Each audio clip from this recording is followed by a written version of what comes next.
Assalamualaikum warahmatullahi wabarakatuh. Sahabat-sahabat sekalian, kembali kita berjumpa di channel Saung Agit. Alhamdulillah pada kesempatan kali ini kita kembali akan melanjutkan video kita, melanjutkan dari video sebelumnya, yaitu kita membahas eh, pola gelombang otak manusia dan contoh pada kehidupan sehari-hari.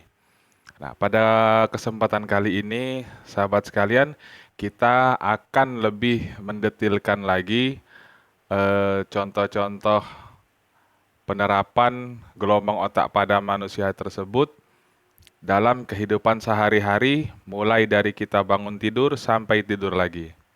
Nah, seperti kita yang bahas sebelumnya, bahwa gelombang otak manusia jika dikelompokkan secara garis besar, maka akan dikategorikan pada gelombang beta, alfa, theta, dan delta. Nah, jika kita ilustrasikan gelombang tersebut pada suatu alat ukur, maka gelombang otak tersebut akan diwakili gambarannya seperti yang kita lihat pada gambar di samping.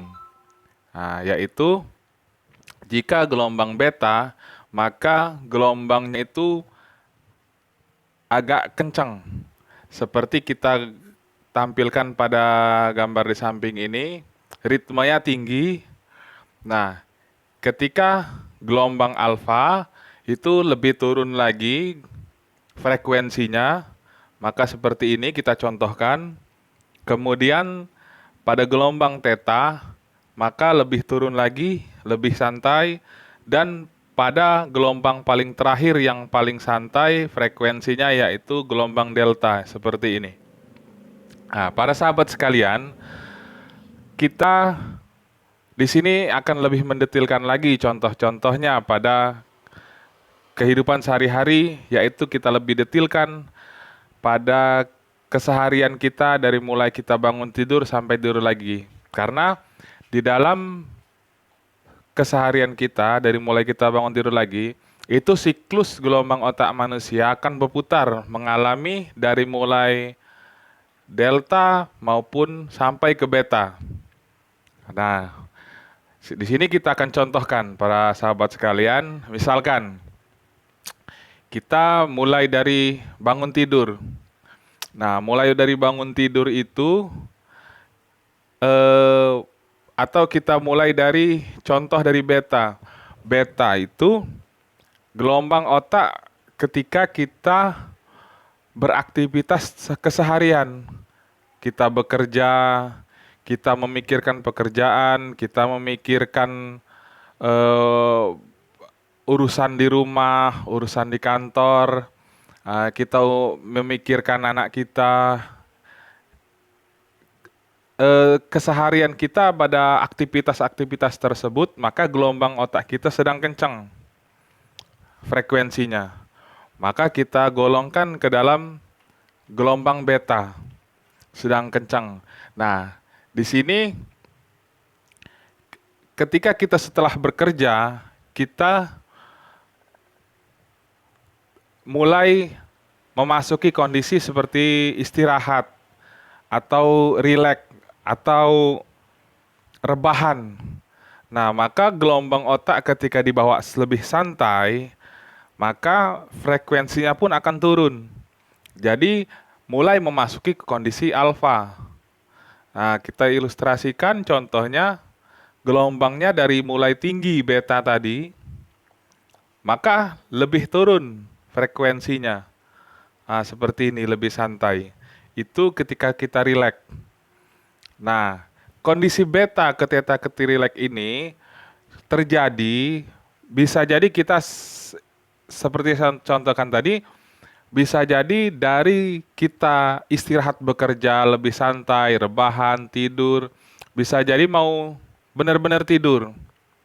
Jadi setelah aktivitas kita seharian, dari pagi sampai sore sampai ke malam, nah, kita mulai akan tidur, sudah mulai berbaring, sudah mulai rileks, sudah mulai santai, sudah tidak memikirkan lagi segala urusan-urusan pekerjaan, urusan-urusan kegiatan sehari-hari, maka seketika itu pula gelombang otak kita akan sudah mulai turun dari beta ini ke alfa. Otak kita sudah dari mulai yang tadi frekuensinya tinggi seperti ini, maka akan turun ke alfa dan lebih rileks seperti ini. Nah, kemudian kita lanjut lagi para sahabat sekalian. Kita lanjut lagi. Dari alfa yang mulai kita sudah mulai rileks, kita niatnya mau tidur. Maka sebelum kita tidur, perlu kita ketahui bersama, gelombang otak kita turun lagi. Nah, turun lagi ke theta. Seperti kita gambarkan, lebih santai lagi, rileks lagi frekuensinya.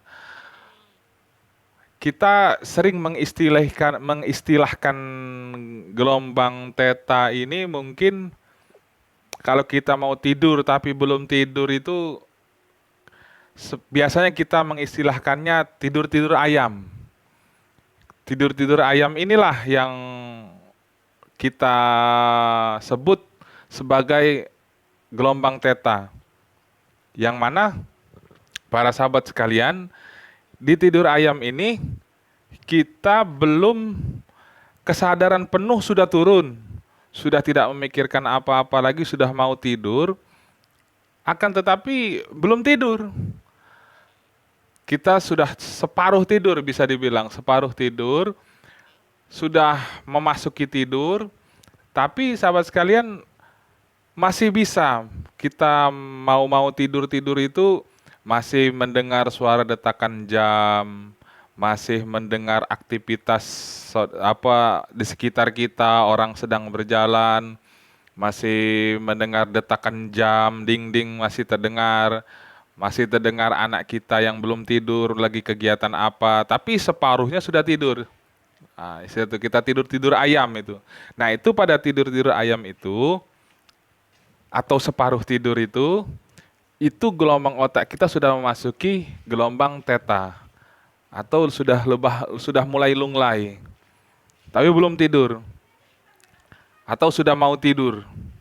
Nah, disinilah kita dari tidur ini baru menuju ke tidur full, masuk ke gelombang delta. Sudah tidurnya tidur pulas, para sahabat sekalian. Jadi kalau kita ilustrasikan pada gambar, frekuensinya sudah mulai lunglai, santai, sudah tidur full, sudah tidak ingat apa-apa lagi. Nah, ini sudah memasuki wilayah benar tidur pulas, yang sudah tidur tanpa mimpi. Karena kalau tidurnya masih dalam keadaan bermimpi, itu pola gelombang otak kita masih ada di antara theta dan delta, masih ada di sini. Belum masuk ke delta sepenuhnya. Karena di dalam mimpi itu juga otak kita masih beraktivitas, masih gelombangnya masih belum masuk ke delta sepenuhnya. Nah, jadi pada sahabat sekalian, kita sudah benar-benar memasuki gelombang delta. Nah, begitu juga tadi saya urutkan dari beta ke alfa, theta, dan delta. Itu kita mulai dari beta. Dari mulai kita beraktivitas sehari-hari, dari mulai bangun tidur sampai ke tidur. Nah, sekarang bagaimana? Kita lanjutkan lagi dari tidur ini ke aktivitas sehari-hari. Jadi setelah kita tidur, kita bangun tidur pagi. Nah, bangun tidur ini sama kita siklusnya tadi dari beta ke delta, kita putar lagi dari delta ke beta. Jadi dari tidur, kita bangun tidur ini, mulai kita bangun, sebelum kita bangun itu tentunya kita tidak langsung otomatis bangun. Nah, kita dari mulai bangun pagi itu ada prosesnya, yaitu kita mulai terbangun, tapi terbangunnya itu sama seperti kita mau tidur tadi, terbangun tapi belum bangun full. Jadi masih masih bangun tapi tidak sadar. Nah, kita sering mengalami sudah bangun tapi kita sering misalkan dibangunkan atau membangunkan orang, bangun bangun bangun. Ah, iya iya iya iya. Tapi dia tidak bangun bangun, tidur lagi. Dibangunkan lagi susah bangun. Dia jawab, iya bangun, tapi masih belum bangun juga. Nah, ini dari tidur pulas menuju ke teta. Jadi dari tidur tadi tidur masuk ke teta. Nah, jadi para sahabat sekalian, kembali siklusnya berputar ke dari tidur pulas ke teta. Jadi kita seperti orang yang susah bangun tadi, itu dia belum belum bangun full. Jadi gelombang otaknya masih ada di teta. Gelombang otak orang yang sudah mulai akan bangun, itu gelombangnya masih nanggung dari mulai teta, mulai beraktivitas teta.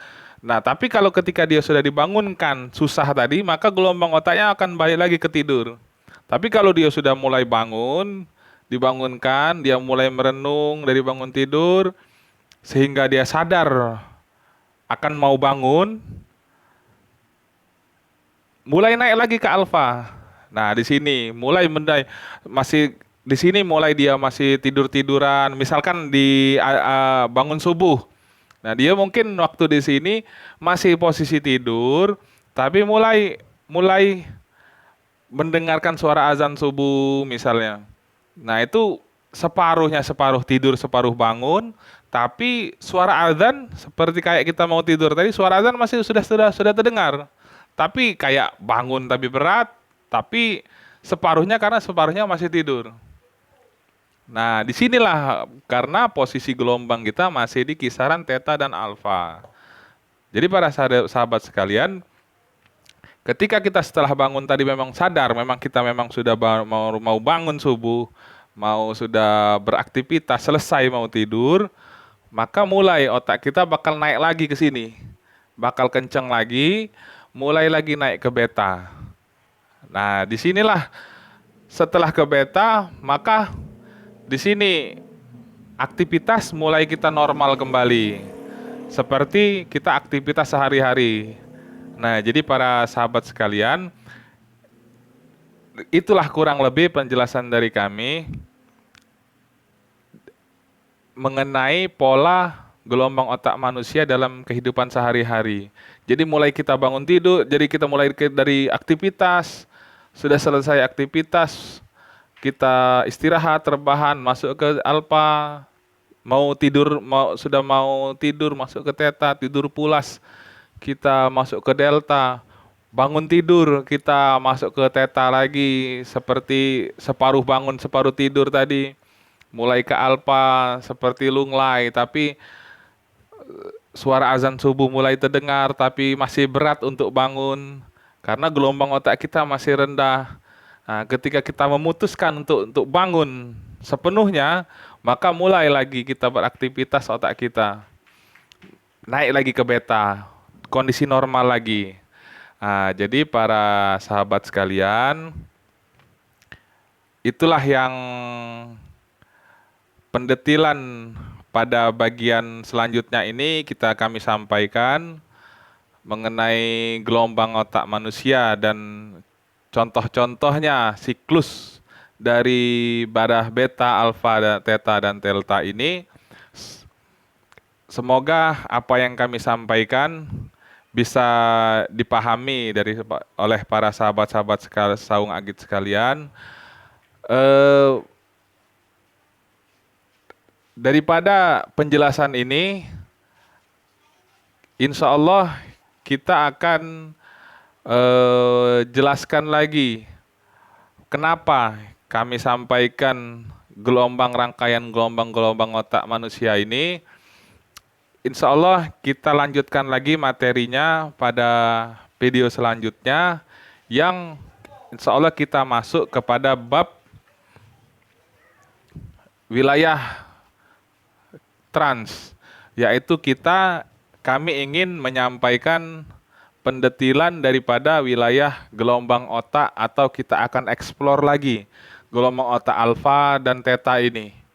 Jadi insya Allah pembahasan kita nanti akan lebih fokus kepada gelombang alfa dan theta ini untuk menjelaskan ke wilayah trans atau ke alam bawah sadar pada kehidupan sehari-hari. Jadi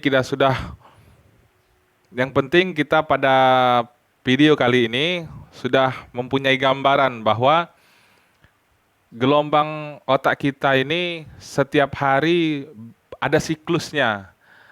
Yaitu ada siklusnya dalam kita mulai dari bangun tidur, beraktivitas, sampai ke tidur lagi. Yaitu ada siklusnya dari mulai frekuensinya kencang, mulai turun lagi sampai lunglai, sampai santai, sampai tidur, ada siklusnya. Jadi di sini tujuan kami, yaitu para sahabat sekalian, ingin lebih memberikan pemahaman kepada pemirsa sekalian untuk kita lebih mengeksplorasi lagi daripada pemahaman-pemahaman terhadap gelombang-gelombang otak yang bisa kita manfaatkan. Maka dari itu tunggu pemaparan dari materi-materi kami selanjutnya. Insya Allah semoga apa yang kami sampaikan ini bisa lebih bermanfaat bagi sahabat-sahabat Saung Agit sekalian. Harapannya dengan apa yang kami sampaikan bisa lebih bermanfaat dari kehidupan kita sehari-hari. Baiklah, demikian dulu penyampaian dari kami. Apabila ada kurang lebihnya, silahkan kita diskusikan pada kolom komentar pada video-video kami. Kami sangat berharap saran dan kritiknya, semoga apa yang kita diskusikan lebih bermanfaat. Demikian kami tutup. Wassalamualaikum warahmatullahi wabarakatuh.